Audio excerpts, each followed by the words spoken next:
Hey everyone, it's Hayes. Sorry about the lighting, my appearance. I have to go to the airport in a couple of hours. It's currently 6:15.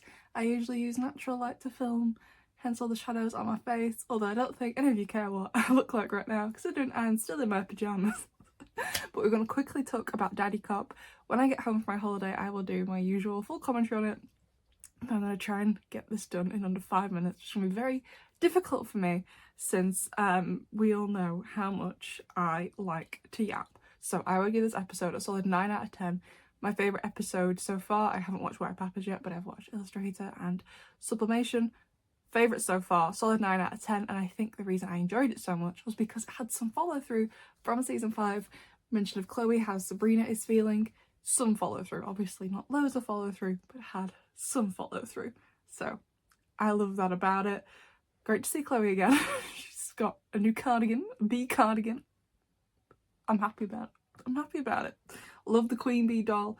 Sabrina's room was super cute. Her dad, so sweet. Love the relationship. I don't believe we've seen them interact loads in the show. Probably maybe in the episode Roger. As we found out this week, I have almost zero recollection of that episode. So sorry, I just have some notes down here. I thought the entire premise of the episode was super sweet about the kissing and the girls, but it getting cross-booked. But I thought Adrian was a little bit serious. He was just like, no, I'm not going to go marrying it. It was just a bit dramatic. Even I was a bit like, okay, Adrian, all right. Okay. I love that they were using the powers for literally anything. Sabrina's like, yeah, I'll just use this to help Marinette. And then Marinette's like, oh, I'll be Ladybug just to get my food shopping home. Amazing. Great. So as for the girls and their looks, I'm gonna save like full thoughts on that for individual videos. I'm gonna have a lot of videos to make, so I want to do one everyone's civilian outfits and one on everyone's new hero outfits. So I also loved as well how Sabrina changed her outfit this episode. I can't remember if in the Illustrator it was a newer outfit or the older outfit, so I'm gonna have to do a timeline video of the new episodes just for season 6, because Thomas is like, yeah, they do have an order, but it doesn't really matter. It matters to me, Thomas. Zoe's hair was amazing though, I love that. I guess I'm a bit weirded out. Whilst I love the episode, one of the things I'm just a bit like, they're all very much against, apart from Zoe, they're all very much against Sabrina being at the sleepover, but they're completely fine with her being at the pool party and a recreation, so I'm a bit like, why?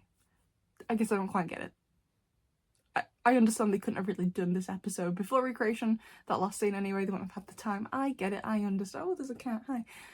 But I'm just a bit like, you know? So, yeah, also, on Dimension, amazing. And why is the hamster always called Marinette? It's so annoying. I want the hamster name more than I want the identity reveal, I think.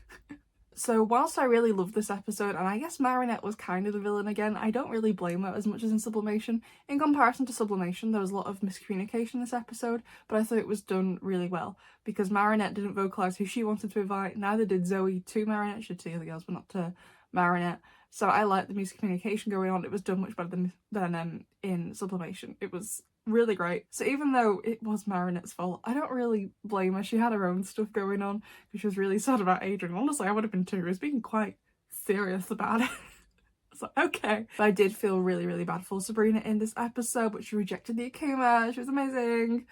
Roger sadly didn't get the Akuma massage. Why not? How dare Lila? It's the best time. But also him saying Daddycop just completely made my life. It was the best.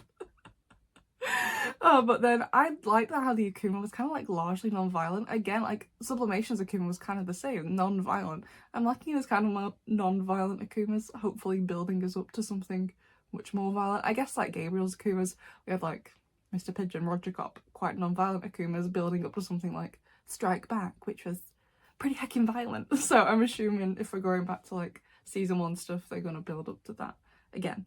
But I don't know, we also have Lady Chaos. I don't know what's going to happen at the end of the season. Perhaps it'll be more violent, more dangerous, more volatile, the Akumas. Then, what else? So yeah, I liked how Sabrina changed it as she changed her perception of herself.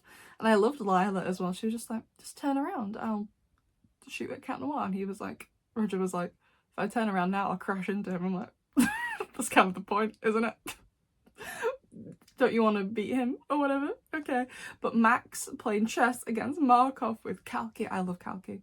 Can Markov see Kalki? That must be really weird because they can't be seen by technology. So Markov will be like, who is Max talking to all day? Where is Max going? Markov, poor guy, so confused.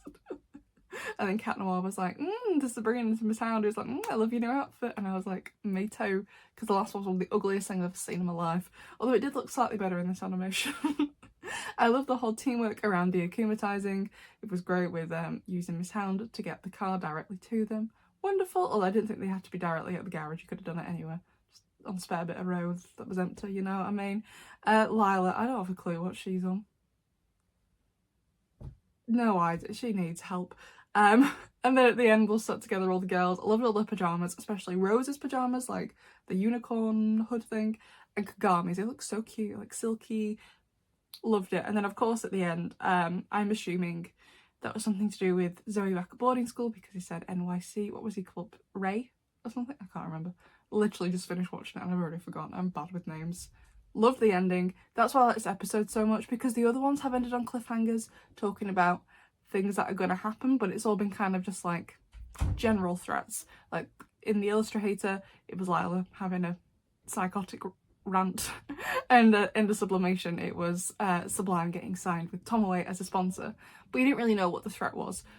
I like this episode a lot because the threat from Ray was pretty clear, and because it has follow through of season 5. So overall I gave it a 9 out of 10. I thought it was great. Now I'm gonna go and get changed and I'll watch Werepathers. Like I said, I'm going to do a longer, fuller version of this video when I get back, but I would still love to know your thoughts. I'll see you in the next one. Bye!